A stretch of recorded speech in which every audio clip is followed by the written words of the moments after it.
This is the Kevin Simpson Show, expert insight and analysis from the industry's top investment professionals. If you'd like a deeper understanding of today's markets, this is the show for you. This is the mid-year update from Capital Wealth Planning. Kevin Simpson joins me. We're going to talk about what he saw in the first half of the year and their outlook for the second half. Kevin, let's start big picture, first half of the year. What are your thoughts?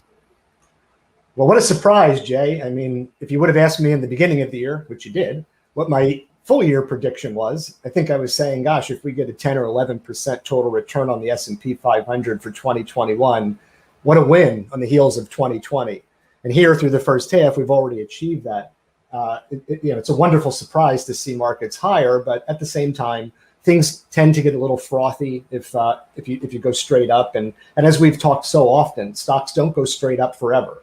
Sometimes you have volatility, sometimes you have pullbacks. And I would expect for the second half of the year that we may see a little bit more volatility than we did in the first half. Anything else stand out to you in the first half of the year besides your surprise and the upside of the performance?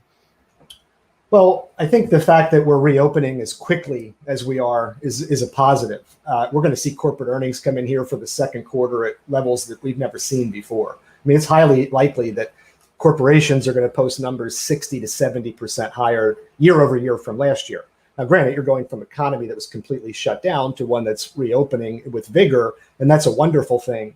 But from the standpoint of can we keep up that pace of earnings growth into Q3, Q4, 2022 and beyond, of course we can't. But just because growth might be slowing doesn't mean that growth is going away. There's still going to be growth in the foreseeable future.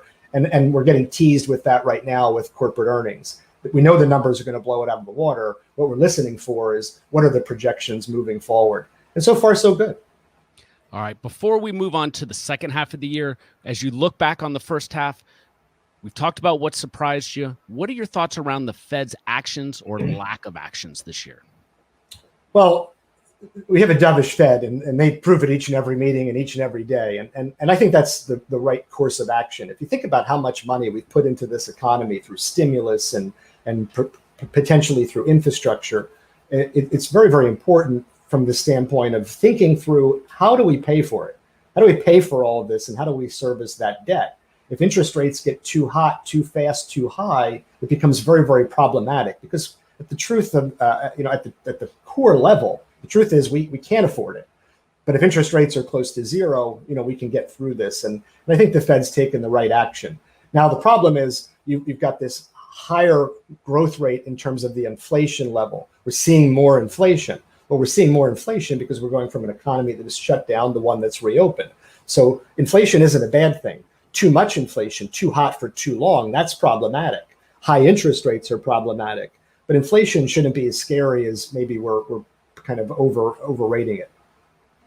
Well, so far this year, you've had some great guests on the Kevin Simpson Show, and you, by design, asked each of them about inflation. From Burt White, Lenore Hawkins, Bill Hornberger, even Gary Kaminsky, and they all had a different take. And it's just like the marketplace. But the most interesting one to me was Burt White, who said the first thing he pointed out was Google Trends and the fact that that was such a hot topic that has been researched.